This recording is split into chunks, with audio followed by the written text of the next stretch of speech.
Once upon a time, a young woman named Amina, with short black curly hair and dark skin, roamed the streets of Nigeria to survive. She had lost her family in a flood at the age of 7. Now, she sat by the roadside near a grand house lined with palm trees, her green and gold patterned dress slightly torn. One day, an old woman offered her a warm bowl of stew, and Amina's eyes sparkled with gratitude. Amina eagerly devoured the stew, her hands trembling with hunger as she sat on the curb. The warm light from the nearby house reflected on her face, her expression a mix of relief and exhaustion. She hadn't eaten a proper meal in days, and this moment brought her brief comfort.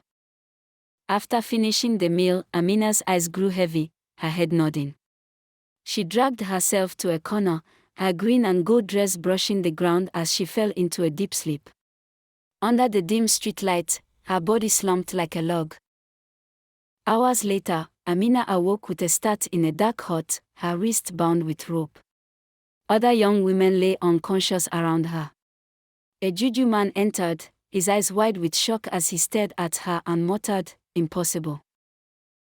The juju man signaled for Amina's release. She stumbled to her feet, her torn dress fluttering, and ran into a dense forest. Branches scratched her arms, but fear drove her forward. Amina weaved through the dark forest, her bare feet pounding the ground, her breath ragged. She emerged onto a lonely road, her eyes darting at every rustling leaf, her heart racing with terror.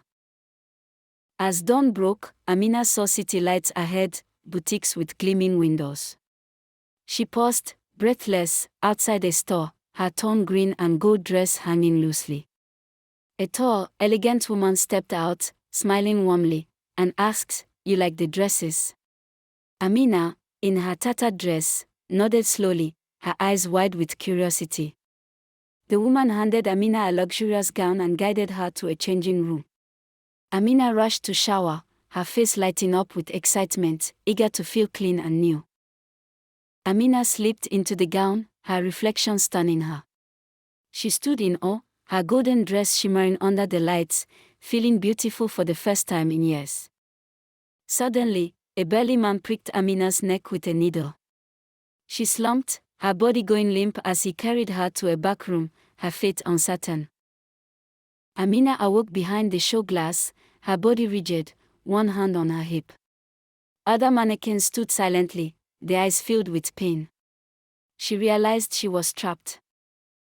At night, the boutique darkened. A faint voice whispered, "New girl, don't fight it." Amina listened, her expression tense, feeling the weight of her situation. Another voice whispered, "I was sold for gin." Amina's heart sank, her face reflecting sorrow as she absorbed the tragic stories around her. An elegant mannequin, Victoria, said, "I was tricked by love." Amina whispered through clenched teeth, "Why me?" learning her beauty was a curse. On the seventh night, a tear rolled down Amina's cheek. The mannequins gasped, their eyes wide, a sign that the curse was weakening in her. Amina's finger twitched, then her hand moved. Shoppers outside screamed, "It's alive," as her tears streamed, igniting a flicker of hope. Madame Kemi smirked, claiming, "Special technology."